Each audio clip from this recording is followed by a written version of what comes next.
नमः संस्कृतस्नेहिभ्यः दर्शकेभ्यः अहमेष नारायण दत्तमिश्रः स्वागतं करोमि संस्कृतपाठशालायाः एतस्यां कक्षायां समेषाम्।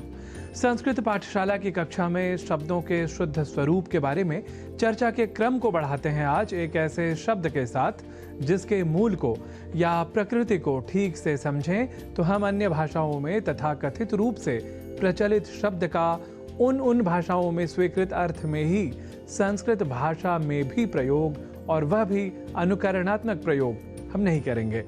विशेषतः ऐसे शब्दों के प्रयोग के समय हमें यह ध्यान देना चाहिए कि ये शब्द तो मूलतः संस्कृत के ही हैं, अतः कम से कम संस्कृत के प्रयोक्ताओं को ऐसे शब्दों के मूल अर्थ में ही उन शब्दों का प्रयोग करना चाहिए। उदाहरणतः आपने पहले ही जान लिया है कि सत्ता, सकारात्मक जैसे शब्दों का हिंदी आदि भाषाओं में जो आज का प्रयोग है वह कथमपि संस्कृत भाषा सम्मत नहीं है।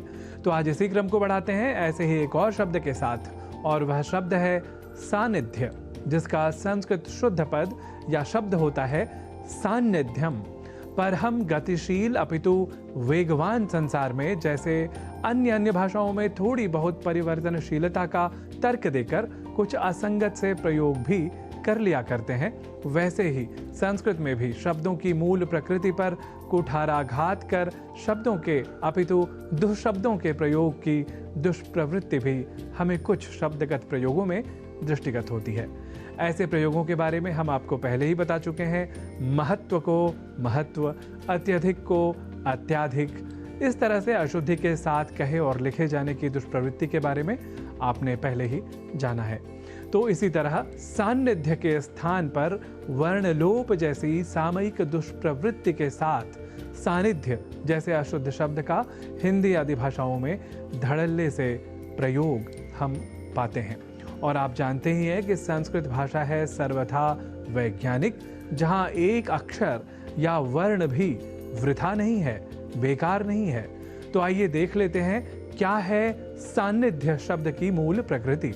सम उपसर्ग के साथ निधि, इनके योग के बाद बनता है शब्द सन्निधि, और उसके बाद शय प्रत्यय करने के बाद उसके बाद आदि वृद्धि होती है और संधि कार्य के बाद हमारे सम्मुख आता है शब्द सान्निध्य, जिसे संस्कृत में कहते हैं सान्निध्यम। वैसे यहाँ ध्यान दीजिए कि हिंदी आदि भाषाओं के प्रयोक्ता भी सन्निधि शब्द के लेखन और उच्चारण में किसी प्रकार की अशुद्धि नहीं करते, पर सन्निधि शब्द से बने सान्निध्य शब्द में हो जाती है कुछ प्रयोक्ताओं से चूक। अब सन्निधि और सान्निध्य के मर्म को जान चुके हैं आप, तो कर लेते हैं इन शब्दों से जुड़े शुद्धता पर तथ्य को दृढ़ वाक्यों के प्रयोगों के साथ। शब्दों की सन्निधि या समीपता वाक्यार्थ स्पष्ट करती है। इस हिंदी वाक्य को यदि हम संस्कृत में कहेंगे तो इसका स्वरूप इस तरह होगा, शब्दानाम सन्निधि समीपता वा वाक्यार्थम स्पष्टयति। यहाँ अब अधिक ध्यान देने की आवश्यकता है कि सन्निधि में एक बार तो हमने अनुस्वार का किया है प्रयोग, और विकल्प से संधि के साथ अर्ध नकार का भी है प्रयोग। और संस्कृत में या कहें कि शब्दगत व्याकरण पर रहे हम दृढ़, तो दोनों ही शब्द हैं सर्वथा शुद्ध, चाहे हम ऐसे प्रयोग संस्कृत में करें या किसी अन्य भाषा में ही, क्योंकि यह शब्द ही है संस्कृत मूलक, अतः यहाँ प्रश्न करने का कोई औचित्य ही नहीं। अब सान्निध्य से कर लेते हैं एक वाक्य का और प्रयोग, जैसे हम हिंदी में कहते हैं प्रधानमंत्री के सान्निध्य में कार्यक्रम संपन्न हुआ। इसे संस्कृत में कहेंगे प्रधानमंत्रिणः सान्निध्ये कार्यक्रमः संपन्नः अभवत्। तो संस्कृत भाषा की सन्निधि होती रहे आप सभी को प्राप्त, ताकि हमें भी मिलता रहे आप संस्कृत अनुरागियों का सान्निध्य। इसी मंगल कामना के साथ आप सभी के प्रति भी समर्पित हैं अनेकशः शुभकामनाः। नमो नमः।